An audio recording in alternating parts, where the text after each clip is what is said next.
Hello, and thank you for joining us today for Frost & Sullivan's latest webinar from our mobility practice. Today's event is titled, What's Driving the 2019 Global Automotive Industry? My name is Anna, and I oversee Frost & Sullivan's Growth, Innovation, and Leadership briefings. And with that, I would now like to hand the presentation over to our moderator, Sarwant, Singh. Thank you, Anna. A very good morning to you in Americas, and a very good afternoon or good evening to you if you're in Europe or in Asia. My name is Sarwant Singh, Senior Partner at Frost & Sullivan. I will be starting the presentation, moderating the first bits, and then passing it on to my colleagues, Frank and Mark. Quick introduction to my colleagues. Frank is a partner and business unit leader based in our European practice. He's a Frenchman, educated in the UK, and now lives in Germany. The joke is, since ever he moved to Germany, the German trains have become a little bit like the French trains. So that's a little joke on Frank. I'm also joined by my colleague Mark. Mark joined us recently. He's got over 15 years of experience working with strategy analytics and IHS. He is leading our work in CASE in the US, and he tells me he's a car guy. He loves cars. He likes racing cars, and he also likes building cars. So definitely have a car team on board today. So what we're going to be presenting today, well, we're going to be talking about four key things. We'll start with a little interactive poll and insights, so maybe collaboratively see where the industry will finish this year in terms of numbers for EVs and for total volumes. I will then lead and provide some global insights into 2018 and 2019, talking a lot more about some of the quantitative numbers by markets, by OEMs, and then passing on to my colleagues, Frank and Mark, who will talk a little bit about some of the disruptive trends influencing the market, including share some of the findings from their visit to CES.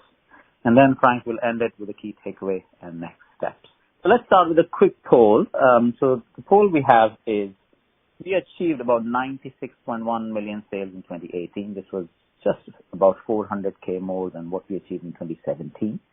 So we'd like to hear from you. What do you expect would be the total sales in 2019? Will it be flat? Will it be 1% growth, 3% growth? Or do you actually expect the market to shrink? You can see a couple of audience members have started voting. So let me repeat the question again. In 2018, total global automotive sales reached about 96.1 million. This is light vehicles.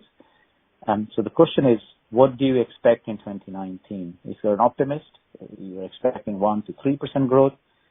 A little pessimistic, you might be saying it might be shrinking 1 to 3%. While you're voting at this one, I'll move to the next question. Anna, is there any other suggestions on this? Yes, there is. Actually, it looks like we have from our audience, we have about, it's a split.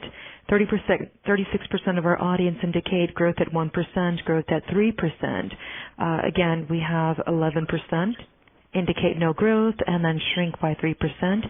And lastly, 3% shrink by 1%. So what I will do is I will go ahead and push out our second poll question. Okay, excellent. Thank you. So the second poll question, before I give you the results, is in 2018, we sold globally about 2.1 million electric vehicles. So this was about 900,000 more units than sold in 2017. So the question is, how many do you expect will sell in 2019? So do you think they're around 2.5 million, maybe more than that, 2.6, maybe 2.8, 3 million, or do you think actually EVs are going to take off and be more than 3.5 million sales? We have about 13 people who have voted. We'll appreciate if everybody can vote. Excellent. Okay, I'll repeat the question again. So in 2018, 2.1 million electric vehicles were sold globally. This was about 900K more than the previous year in 2017. So the question is, how many electric vehicles globally do you expect to sell in 2019?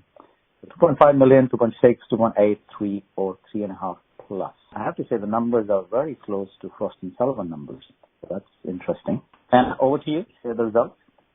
Thank you, Sarwant. So this is what we have here. Yes, they are quite interesting. Looks like 2.5 million, 15%, 2.6 million, 28%, 2.8 million, our audience indicated 23%, 3 million is 30%, and 3.5 plus million is 2% on the results.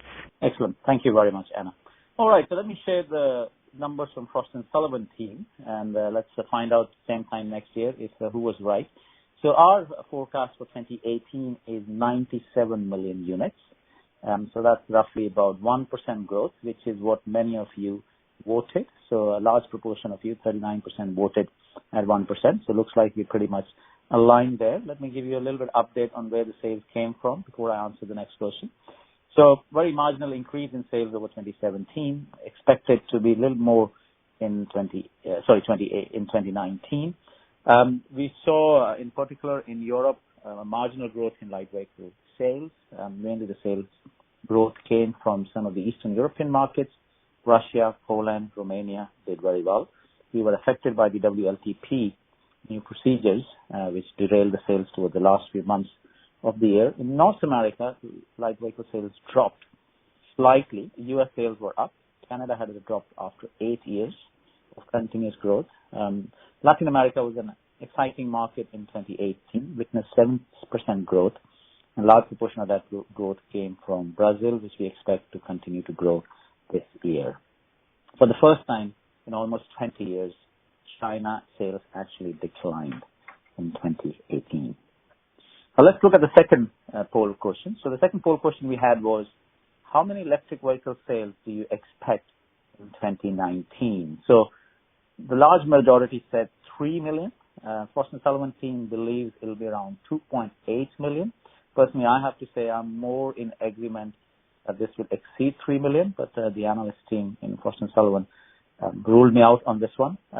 We expect about 45 new models being launched this year. We had a growth of almost similar number of new models launched in 2018. China has had sales of over 1 million last year, and we expect China to continue to provide a lot of the growth, about 1.5 million in 2019. What we also found is in 2019, we expect number of new models, especially battery electric vehicles, to be launched. Battery electric vehicles will be a lot more preferred than plug-in hybrids. As you can see the number here on the top of the slide, over 157 battery electric vehicle models will be available for sale. And Tesla, as you can see here on the chart, actually became the number one EV sales manufacturer with over 300K sales once they ramped up Model 3. Let me give you a few insights on 2019. So 2019, as I mentioned, was a tough year, was a flat year, about 96 million unit sales. We saw Volkswagen continue to grow, maintain its first position with over 10 million sales and about 10.7% market share globally. EV sales, as we talked about, grew rapidly. EV sales now constitute about 2.5% of total sales. That's the expected number in 2019. But they're nowhere near the 5% that was projected by many for 2020. So it will be much lower than that number. One of the areas where we saw huge growth was in mobility services. So mobility services, which includes car sharing, mobility as a service solution, ride hailing, including rental and leasing, was over $1 trillion industry in 2018.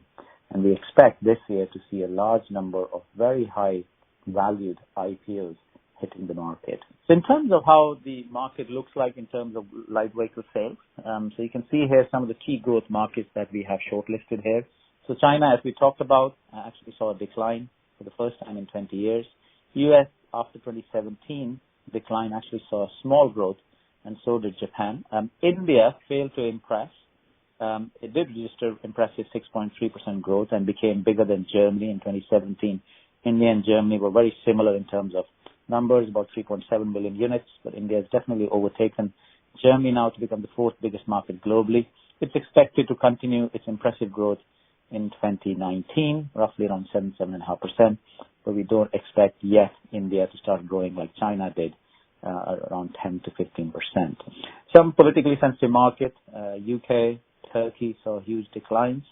And at the same time, some of the emerging markets, with the exception of China, Brazil, Russia, saw impressive growth. And so did some of the Asian markets like Indonesia, Malaysia, and Thailand. So those were some exciting markets in 2018, and we expect a similar growth in 2019.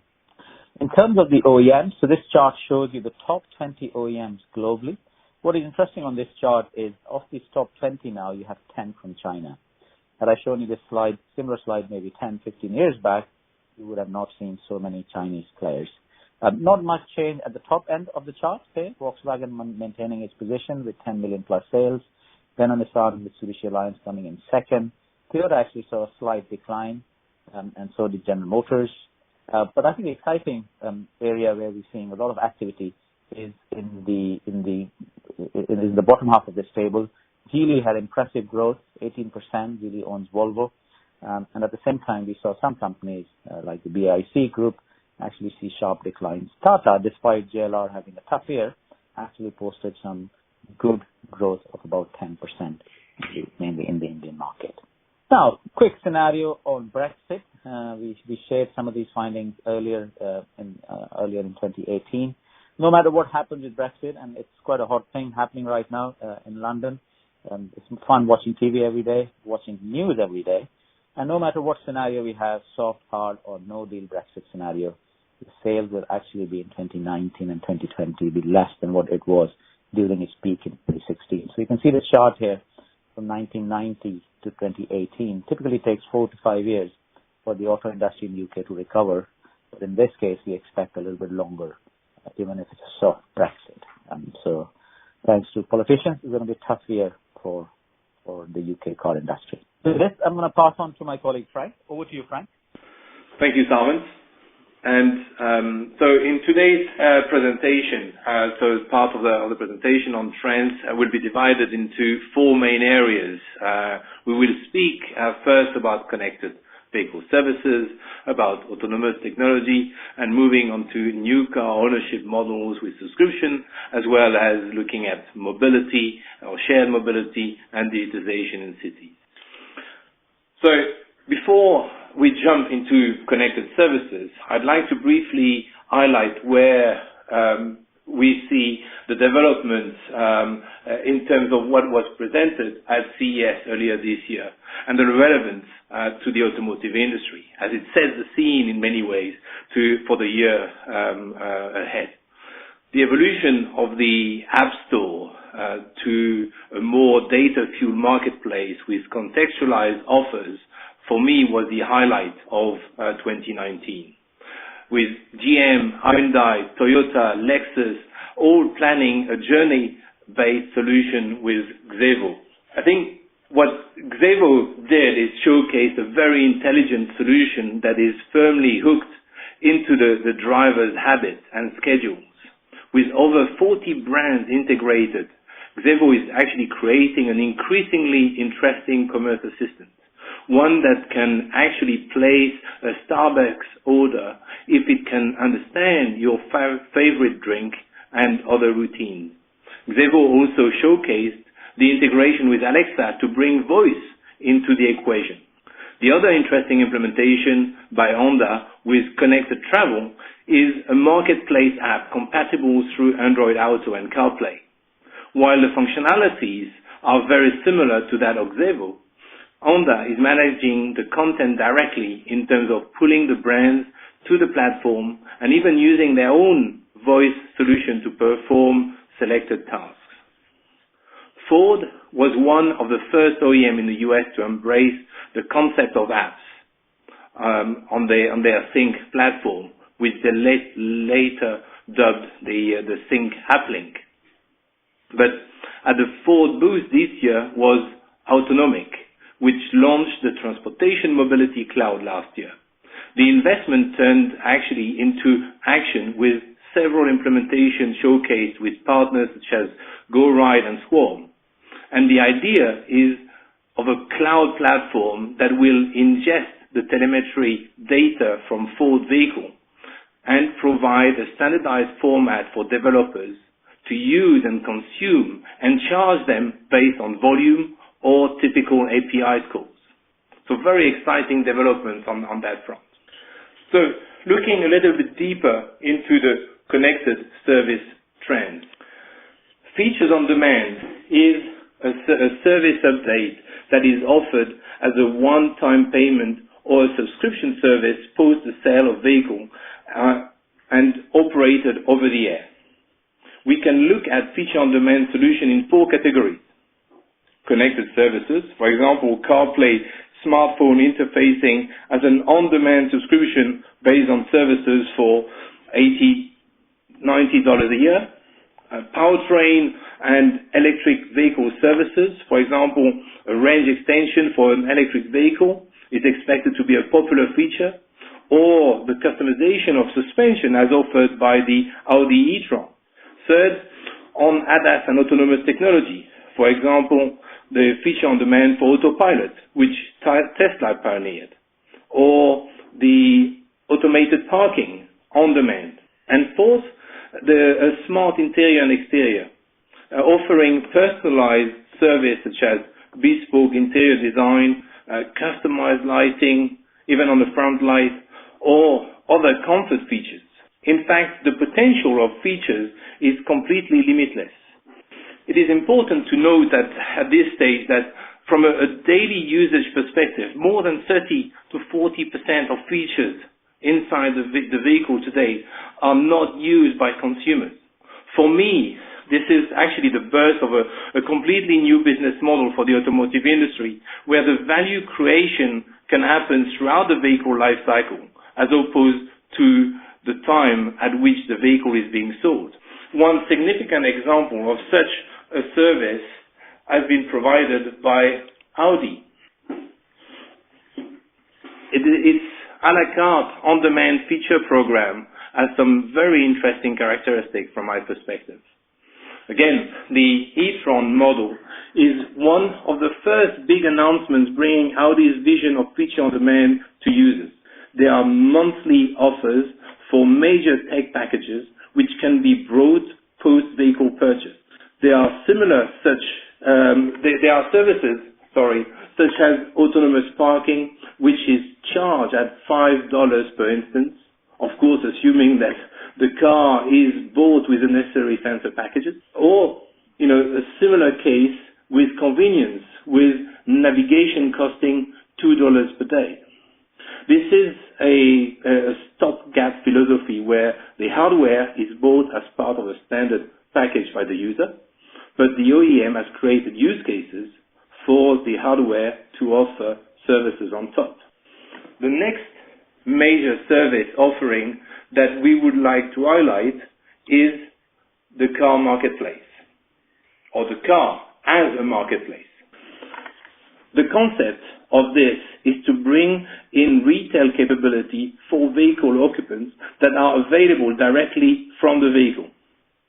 Some purchases that can be offered as a result of this include things like purchasing fuel, paying for parking, or buying a pizza or a coffee.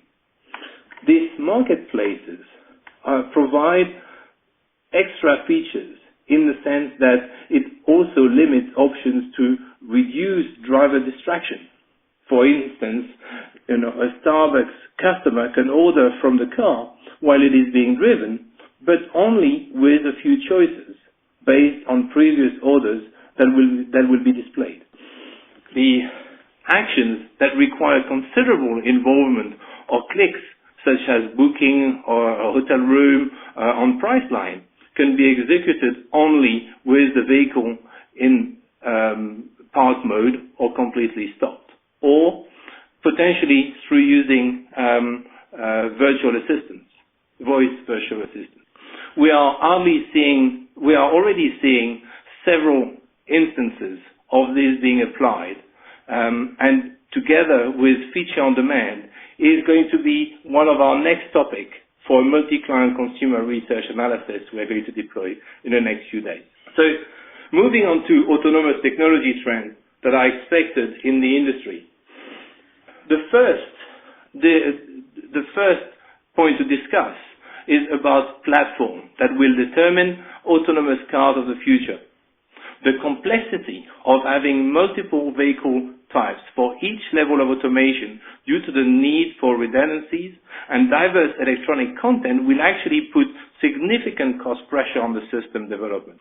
For this reason, OEMs will need to create a standardized vehicle platform that is flexible to house various electronic redundancies to spread across their various autonomous driving models.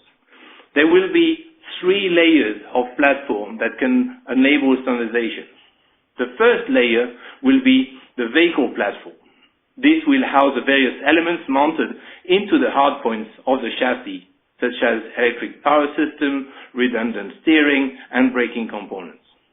The second layer will be digital platform that houses in the car digital content like infotainment, seats, convenience, electronics, and smart sensors. And the third layer will be the electronic platform with the core ECUs and communication lines such as CAN and Internet. This is currently where a lot of the innovation is focused by many vehicle manufacturers.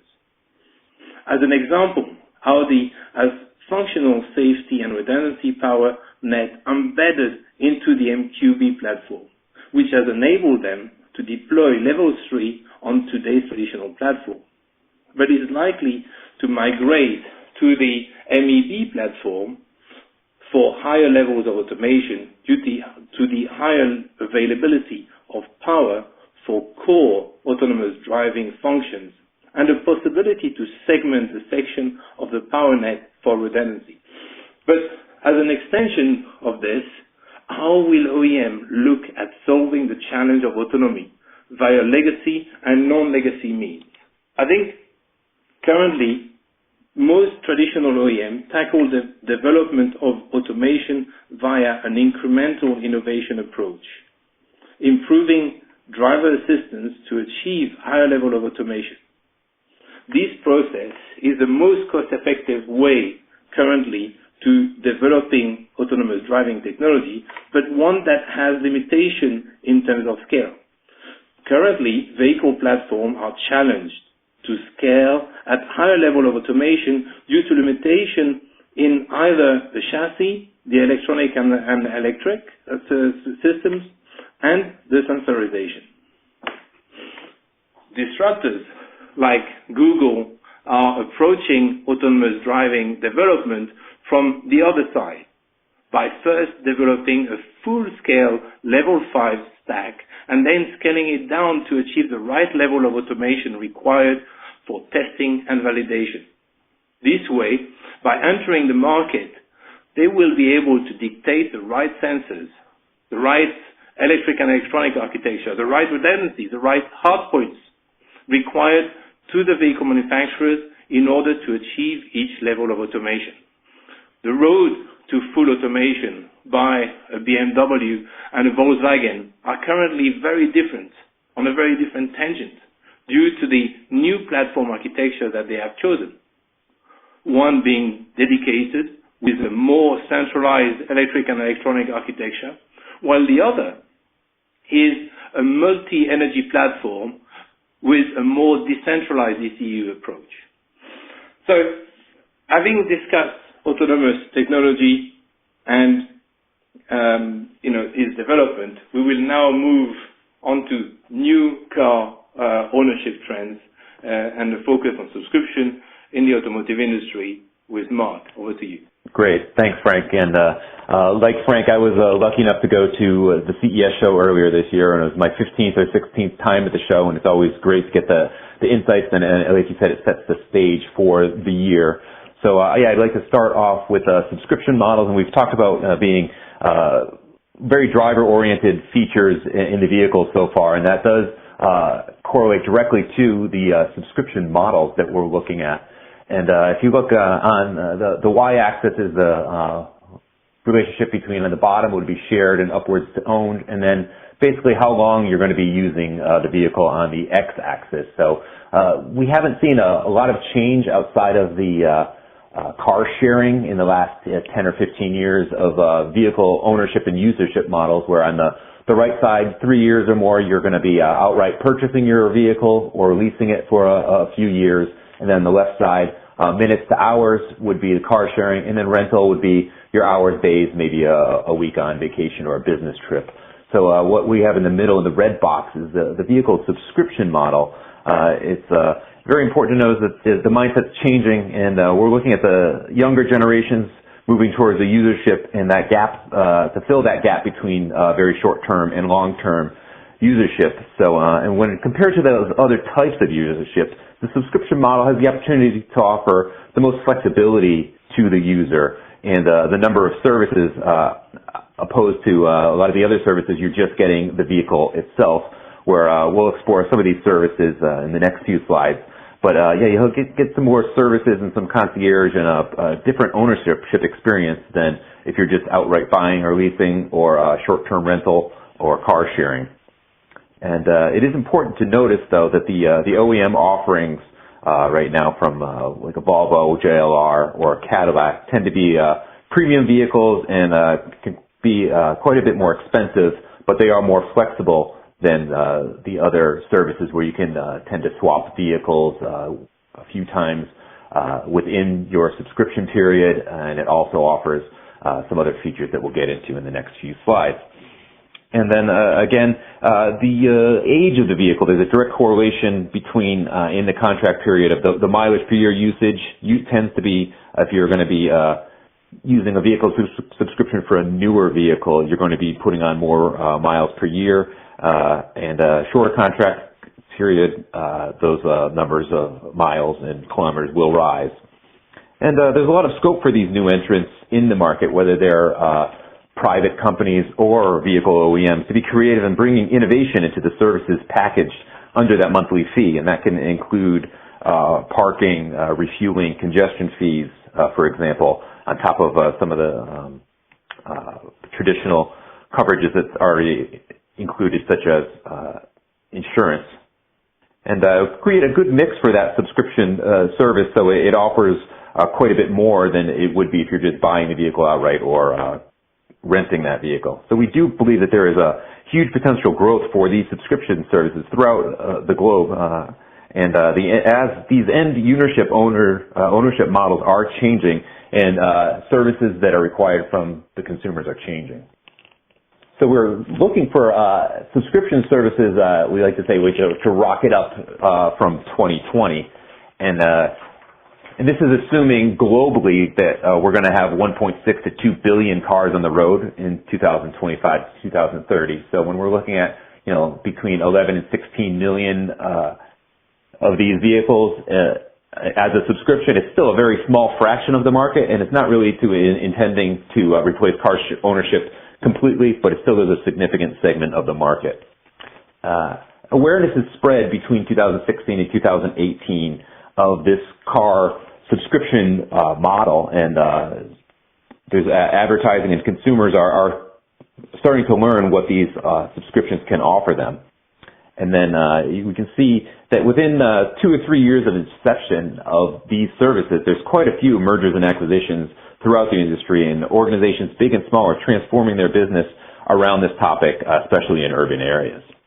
And each program is different with whether there's offering new vehicles or used vehicle and fleet, limited, unlimited mileage offerings per month per vehicle, limited or unlimited flips or shares per month. You can change your vehicle. Some don't offer any ability to switch your vehicle per month. And some are present only in key cities until 2020, as they're actually still working out business models to be profitable overall, to make sure that they're generating enough revenue to cover the vehicle usage portion of the subscription, as well as some of the other offerings that are being made. So our current service packages in the gray part in the 2017-18 time frame are looking towards your traditional service. So when you buy a subscription to one of these vehicles, you'll be provided with insurance for the vehicle, maintenance for that vehicle delivery, so it's basically a one-stop shop, and also registration of the vehicle if it's brand new. So you can basically make it quite easy for the consumer. And the idea for these subscriptions are ease of use, covering all the bases of ownership as we're looking.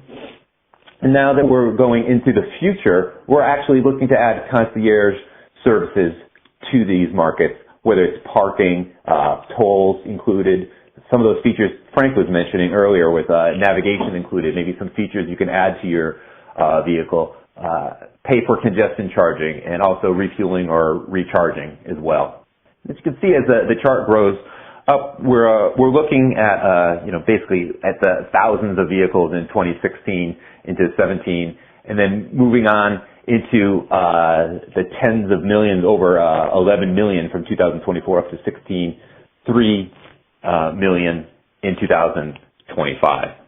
And to help companies in this industry, either if they're active in this industry or in the midst of developing their own service, we've launched a Voice of Consumer study, and it's a very recent study. Some of the results have just come in just 2 weeks ago. So these are our initial findings of these this work and vehicle studies. It's not only to look at the potential consumer segments, to also gauge their interest in such vehicle subscription services, willing to use it, and their appetite for additional services that I mentioned on top of the core package. That's your fuel cards, navigation, congestion charges as well. And to develop a demand-based forecast. So we're segregating these prospects into different categories based on their intent or interest in vehicle subscription. And they range from the top prospects who consider vehicle subscriptions to be their choice when looking to their next car. So that's the top prospects in the chart on the left side is looking at 15% of respondents are looking there. And then another 15% are looking that they're likely to consider vehicle sharing when looking at their next car. And then we're looking at 37%, the largest area. They're open to vehicle subscriptions, but might not consider it the next time they're looking for a vehicle. And then it's also quite important to note that almost a third of respondents are non-prospects, so they're unlikely to use vehicle sharing the next time they buy a vehicle. And then on the right side, for individual country stats, the sample of 5 European Union countries, Italy showed the largest interest in such offerings, with 50% of respondents saying that vehicle subscription would be their next choice, and 31% are open to the concept and may do it in the future. As you can see, Spain would be in the second area, and then going down through France, Germany, and the UK. So it's just quite interesting. There's different prospects. There's the top prospects are almost cut in half in the countries of France, Germany, and the UK when compared with Spain. And it's also important to mention that in most cases, many people are not familiar with these services and need to know the benefits and understand the cost of ownership of the vehicle and how subscription services can approach the regular price of buying, insuring, and registering a vehicle on your own, where you have the services, and it's a premium service where all this can be done for you, and also offer concierge and premium services on top of this vehicle ownership. And this will all raise the interest in vehicle subscription services even more. And to summarize what specific vehicles would be chosen, we draw on a couple conclusions with regard to the profile of the hot prospects for vehicle subscriptions. Even if the full analysis hasn't been made since the results have only been in for a few weeks, we do have some initial findings that are quite interesting. And it's that 37% of current SUV drivers, as well as drivers of larger vehicle classes in the E, F, and G segments, are evaluated, showing that an increased interest in vehicle subscription across all the 5 countries in the scope of the research. In line with above, 36% of the premium car owners are hot prospects for subscriptions. So we're looking at premium owners in premium vehicles on the larger segment. And also 38% of people with families and younger children, younger than 14 years of old, likely to use a larger family for a larger vehicle for family transportation, as well as 38% of people driving more than 24,000 kilometers per year are interested in the vehicle subscriptions. And of course, with any type of service offering, price and price sensitivity is very crucial for vehicle subscription services as well. This is the reason why we have conviction that the vehicle subscription has the opportunity to address different market segments, from high-demanding luxury vehicle-oriented people, and that's key to note that they all like to be able to pay, and they might want to have the newest, most luxurious, latest vehicle on the market, and a subscription service can offer that with vehicle switching services, to people who actually only need the vehicle to travel to point A and point B. So there are different business models there as well. And the general setup of services is identified in the middle of our slide, showcases what type of vehicles are in focus for potential consumer segments and what type of contract length they're willing to consider and vehicle swaps they like to receive. So they're looking at, as I mentioned before, some larger segment vehicles SUVs, and maybe a compact SUV if you have a family and a lower price point. And you're looking at premium and also some volume brands, 1 to 2 swaps of vehicles in your 12-month contract, and the contracts are relatively short at 12 months, lower than your typical lease. And they're also looking to have unlimited mileage in these subscriptions. Now, from personal vehicle subscriptions, we're moving on to shared mobility. And with shared mobility, we're looking at the market to reach $2 trillion by 2030 overall. So we're looking at the market for direct demand responsive transit. That would be your dynamic shuttle in these charts. So that's basically a bus route that would be changed on demand by consumers summoning those vehicles rather than running a traditional set bus route. And we're looking at revenue to receive $4.2 billion in 2019, and it's growing from only $1 billion the year before. So there's quite a bit of growth, still lower than quite a few of the other segments, but still growing quite strongly. And then the car sharing market is also expected to see rapid growth. That's on the left-hand side of the screen. And in the short to midterm, interest seen increasing from the OEMs launching car sharing problems such as GM's Maven. And cities are also increasingly becoming interested in car sharing programs and electric vehicle car sharing programs to decrease pollution and congestion as well. Peer-to-peer car sharing is also picking up demand as car owners want to make revenue off of their vehicles when they're idle vehicles and create some revenue on the side. Leasing companies and OEMs are investigating and partnering with these P2P operators to improve their usage of idle cars as well. Corporate ride sharing car sharing is yet to pick up in demand as corporations are looking at more sustainable modes of transportation to reduce costs and parking. We will see some growth in the next 2 to 5 years. And by 2030, we expect P2P to comprise more than 65% of the market, with corporate car sharing to have around 34% of the overall car sharing market.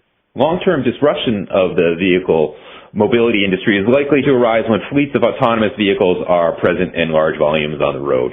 And that first wave of commercialization is expected to hit demand responsive shuttles, or the dynamic shuttles that are included in our charts today.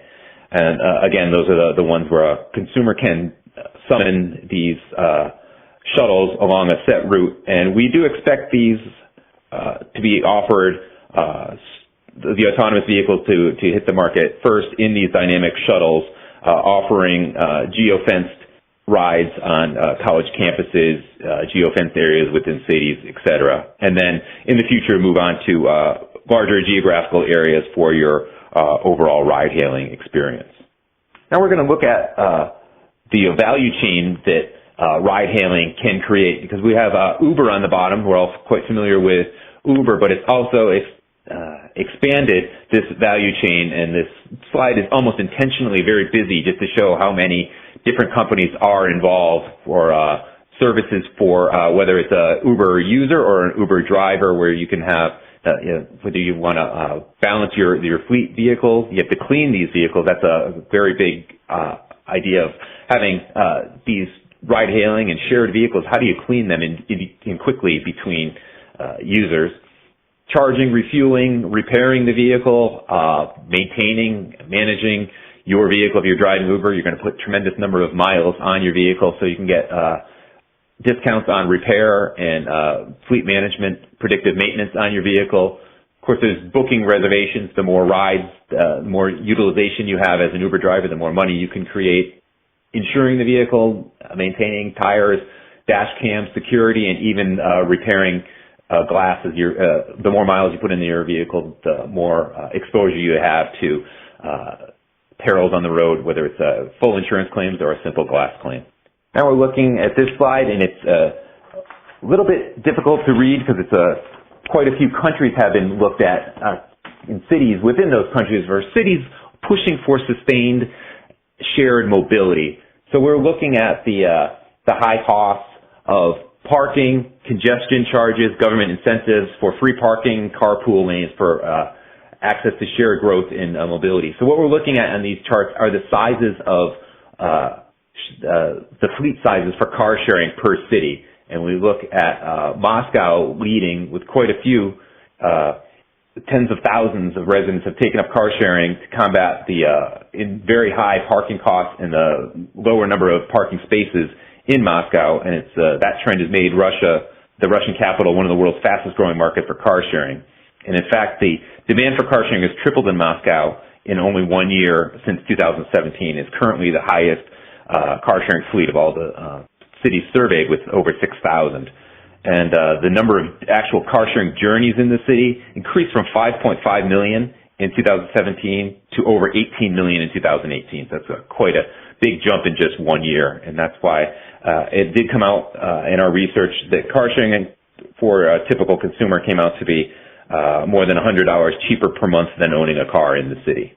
And also, Germany is the largest car sharing market in Europe, with approximately 2 million users, and have the highest fleet penetration of 2 to 2.5 cars per 1,000 population circulating in those cities. And that's because Germany introduced the Car Sharing Act in September 2017, which enables the authorities to give priority to shared vehicles with regard to parking fees, parking spaces on public roads, for the benefit of the end user. And it also allows car sharing providers to apply for multiple compound sites on federal town roads, with preference given to electric vehicles. So again, the cities that tend to have either high fees or high fees and incentives for these services tend to have the largest fleets.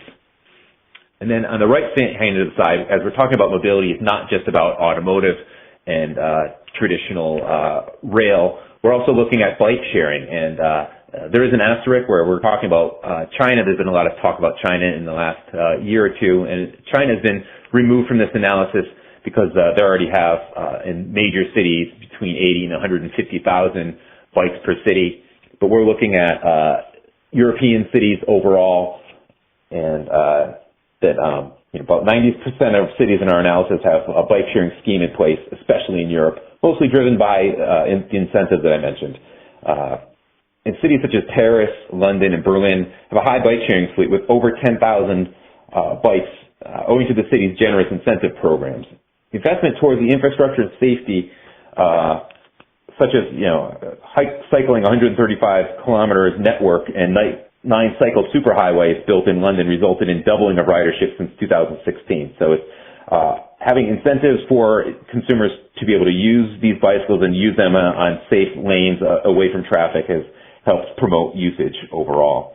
And they're also piloting smart traffic light management, where priority is actually given to cyclists over pedestrians and motor vehicles. So that's, again, more incentives for consumers to move to bicycles as a mode of transportation. And this also highlights the tremendous opportunity overall for private players to join into this market, but also OEMs, as we've seen, OEMs have joined in, like General Motors has actually launched a bike service as well. But the major challenge for private players to enter these markets is to get the permission required from city and local municipalities to operate a fleet, and the regulations on parking policies. I think we've all seen the pictures of piles of bicycles cluttering up sidewalks throughout Europe and China. So there has to be a way to make sure that these bicycles don't become a hindrance to the rest of the consumers and users of the sidewalks, and also that the bicycles aren't easily stolen. Now we're looking at shared mobility and commuting patterns across cities. So if we start on the left-hand side, the chart, the top left, we're looking at bus, rail, light rail, walking, pedestrians, bicycles, taxi, and then automotive private trips by car. And then we've segregated this area into what we would call a public transportation loyalists, and those are loyalists that have less than 30% share of car in their multimodal transportation split. So cars represent less than 30% of trips for your typical consumer. And then Hong Kong as a city tops all of the cities in terms of non-car transportation usage, where almost 90% of the trips are made by public transportation, cycling, or walking. And in fact, only 8% of the population in the entire city owns a car. So excellent public transportation networks with multimodal systems where you have rapid mass transit coupled with stringent regulations that discourage personal car use, such as restriction on vehicles entering the city, limiting new car registrations, as well as high road tolls and charges and high parking fees can also push the use of public transportation. Simultaneously, public transportation reliability is close to 96%, and almost 90% of the population have access to public transportation within 5 kilometers of where they live. So people prefer to commute by transit as it saves them time and is more efficient than private motorization, which is desired smart transportation solutions. So obviously, the ease of using public transportation over the convenience or maybe a headache of using car is what we're looking at on this slide, and you can see how it moves into what we're going to talk about, transitioning cities, and then onto car champions. So in the middle box, we have cities that are rapidly transitioning to alternate modes of transportation. And almost all European cities fall into this category, with average car usage ranging from 40 to 45% of typical commuters. The city government makes generous investment towards developing public transportation infrastructure, improving service availability, and incentivize alternative transport providers. So within Europe, Liverpool, Hamburg, and Rome have high personal car usage at about 50% of journeys made by car due to high motorization rate in those cities.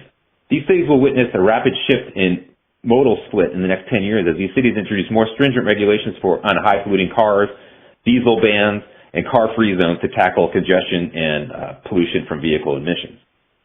And on the bottom, on the contrary, the bottom box highlights cities that have high car usage with more than 80% of trips made by car. And a lot of this depends on the wealth of the city, and also the infrastructure in the city where they lack rapid transportation systems, coupled with that high purchasing power in cities such as Dubai, Sydney, Las Vegas, and of course Los Angeles, which was basically built up as a city built up around the vehicle. And it has an incredibly high dependence on private motorization. And these cities are increasingly looking to diversify their modes of transport, but limited availability of public transportation services. These cities will see a spike in demand for new mobility services as the governments proactively discourage personal car usage, access regulations, and congestion charges as well. But in order for local governments to successfully execute a more dynamic, efficient, and comprehensive public transportation system, more effort is required to engage with private partners. This is where digitization and data and big data plays an important role. So this next slide, we extensively cover all the aspects of digitization in cities, and we're going to focus 3 elements of real-time data portals, standardized APIs in these cities, and then advanced analytical capabilities. So when we look at real-time data, we're looking at through our comprehensive smart city tracker. We analyzed almost 100 cities with those above metrics. And from this, we found 73 cities have real-time data and journey planning options available.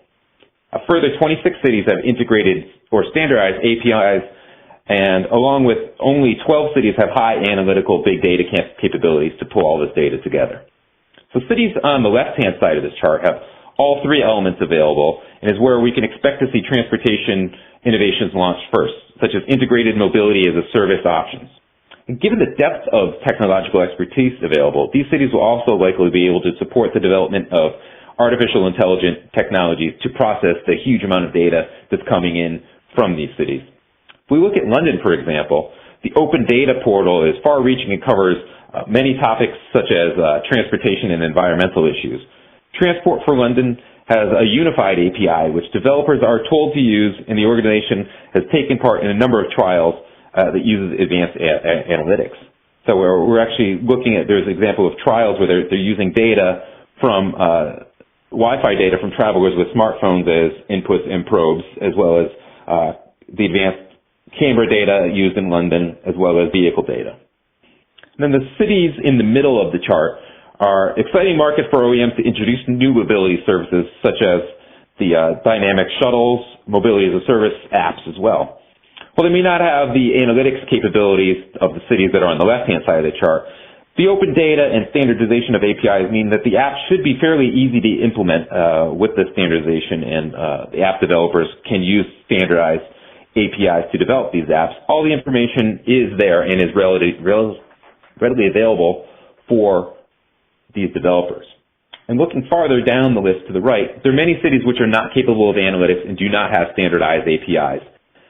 They use real-time data, however, and it's fairly widespread, and cities such as Hamburg have used this to roll out exciting technologies and new services for its residents. And some of these are examples of advanced smart parking systems where you can use an app to order and find and book free parking spaces to alleviate congestion and offer services to those clients. And with that, I'm going to hand over to Franck, and he's going to summarize our findings. Thank you, Mark.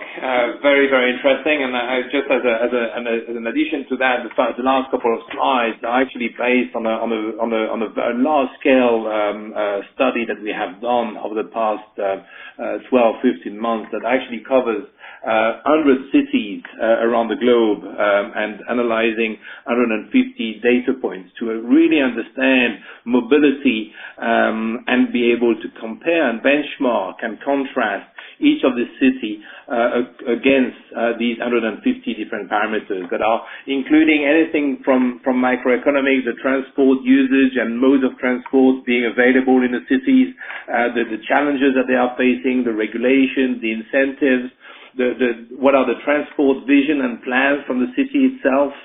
What are what is the strategy being put in place? What is the ecosystem, the different players that are delivering mobility solutions?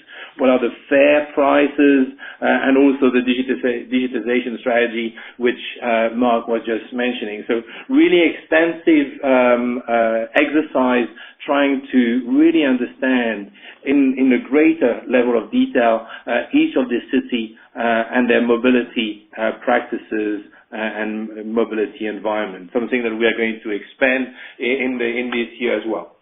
But going forward, I just want to finalize this presentation.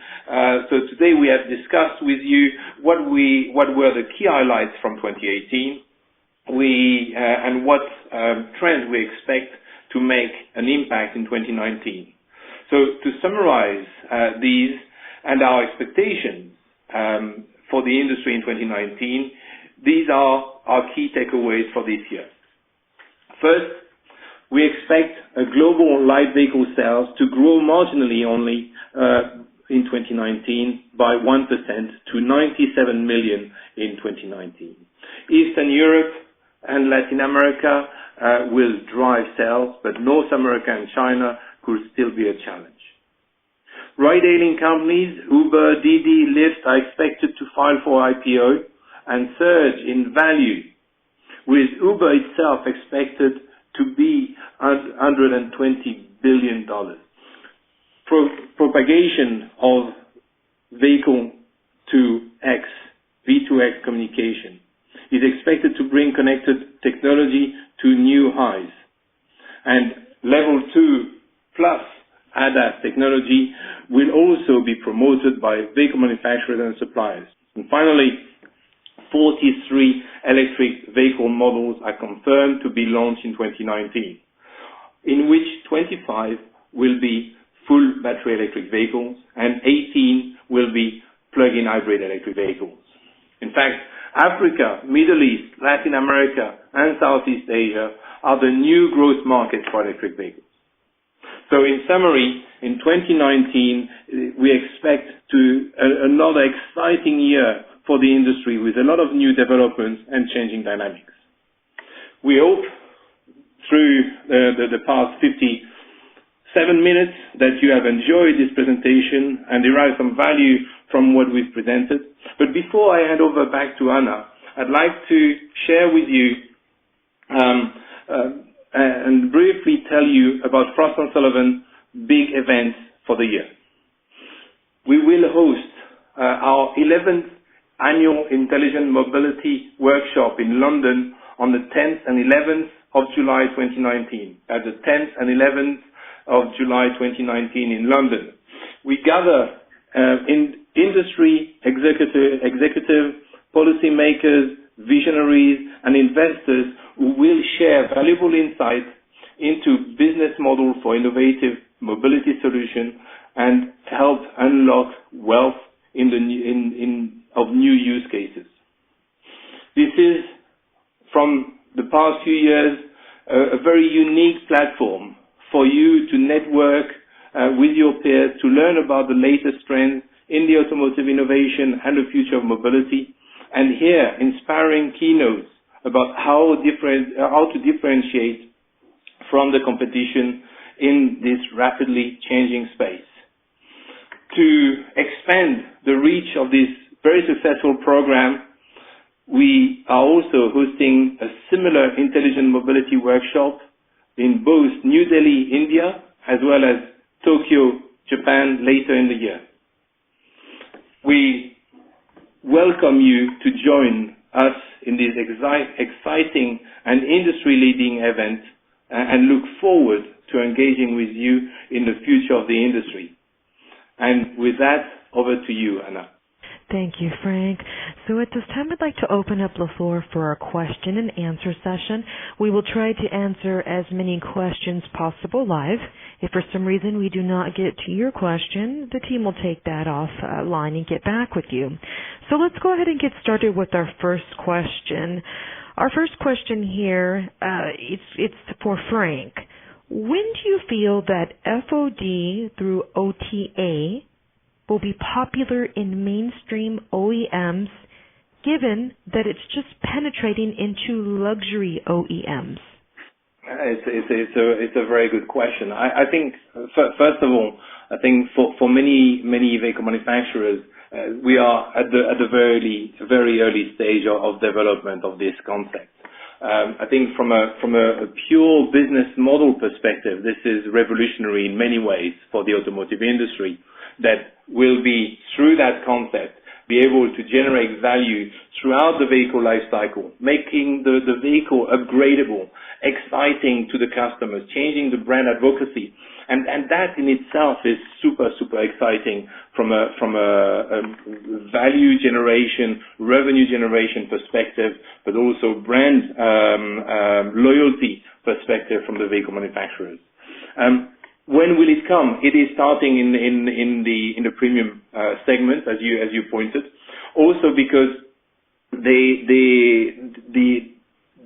are enabled, or they enable themselves to actually bring these specific features into the vehicle, in the development of the vehicle itself, where actually the over-the-air is there to unlock an existing feature. I think in the future, when the electric and electronic architecture actually allows it, in the coming future, the features will also be sent through over the air themselves. But that will require changes for the operating system, as well as the electric and electronic architecture, to allow for that to take place. I think we will see that in the next 4 to 5 years in the volume segment, because it is the future of the automotive industry, in my view. Thank you, Frank. Now, this next question here is for Mark. When will we see autonomous taxis or shuttles in the mobility market? Great, thanks. No, that's a very good question, and there's been a lot of speculation and announcements from anywhere from Tesla saying they're going to have vehicles in the market in the next year or two, and then other OEMs saying it's going to be in the early 2020s, to our view, and looking at my view, is probably where we're going to see them more is probably maybe a little bit later in 2023 to 25, having those. And as I mentioned in the discussion, that there's going to be probably more in the cities and areas with their geo-fenced areas and college campuses and the like. But we're also seeing by 2030, we do expect that 50% of the shuttle fleet to be autonomous and around 25% of the taxi fleet and ride-hailing to be autonomous. So there's going to be tremendous growth over the next decade. Thank you, Mark. Now, another question here in regards to this study. Is it also applied for the Chinese market? Yeah, we do have data on the Chinese market, though. If I may, I think this question was raised in the context, if I remember, of the subscription model study that Mark was presenting, and that study was focusing principally on Europe and North America. And the result that Mark was presenting were as a result of this exercise. However, this is something that is definitely very interesting in China as well, with some vehicles like Lynk & Co. that from Geely that are being launched into the market solely as subscription models without a dealership network. And that is extremely exciting and interesting from an industry perspective as well. So it's something that we could replicate to analyze this trend in the Chinese market if anyone is interested. Thank you, Frank. Now also do Americans really want to drive in shared vehicles?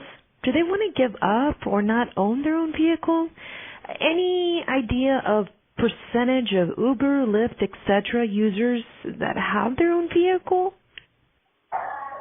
That's a very good question overall, and I think it does depend on demographics and especially where that consumer lives. Like where I live in the suburbs of Boston, it's not that appealing to me, but if you live inside a city, having multimodal ways to move around that city, and then having different ways to utilize a car, and if you do have a car, whether it's short-term rental, ride-sharing, car sharing, it's just that consumer choice is really what ends in. And the other part of the question is billing the actual percentage. I don't have data on the percentage of Uber users, or it probably depends on how much they use them and where they are, whether they own a vehicle or not. I mean, I tend to use it when I travel or when I do enter into a city, but day to day I don't use it personally, and I think it just depends on the use case of each consumer and more than likely where they live, and a little bit on the demographic. The younger generation tends to use them a bit more. Thank you, Mark. Now, what is driving growth in Latin America? As mentioned, we see big OEMs like Ford announcing manufacturing site closure due to volume reduction.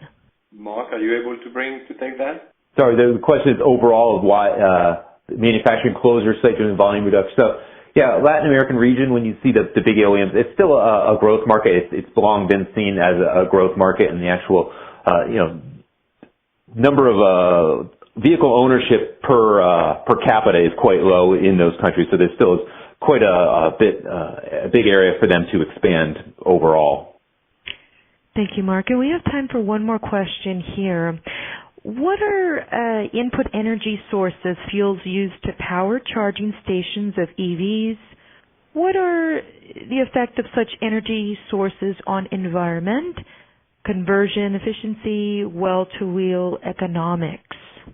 Obviously, a very, I think we could have an entire session on this topic, and the underlying question maybe is whether it makes environmental and economic sense to move in that direction. And there's many questions that are being raised in that area. I was personally in Poland last week to debate on this topic and launching and supporting the strategy of the Polish government towards electrification, despite the fact that the country is extremely focused on coal for power generation. Well, the fact is, if you don't make the effort in any part of the value chain, then you're not going to bring any additional value or additional improvement from where you're standing right now. The fact is, depending on the country, depending on the sort of energy sources that are being leveraged or available within each of these countries, there's different things that can be done across the various industries that are part of that value chain. Of course, there's a lot that can be done to leverage solar energy, renewable energy in general, to sort of charge batteries at charging points and allow for more renewable sources of energy. These are some of the points that are being leveraged, are being worked on, are being developed and deployed by many of the players in the industry to support the fact that we need an infrastructure of electric charging to support the growth of these vehicles being in the market. But there's exciting development with new technologies, both from the charging as well as associated battery power and local charging stations or local energy collection station that can be applied to this infrastructure. Thank you very much. Now, this concludes today's session. Please contact us with any questions, additional information. I have posted the contact details on your screen at this time. Thank you. Thank you very much. Thank you very much. Thank you very much.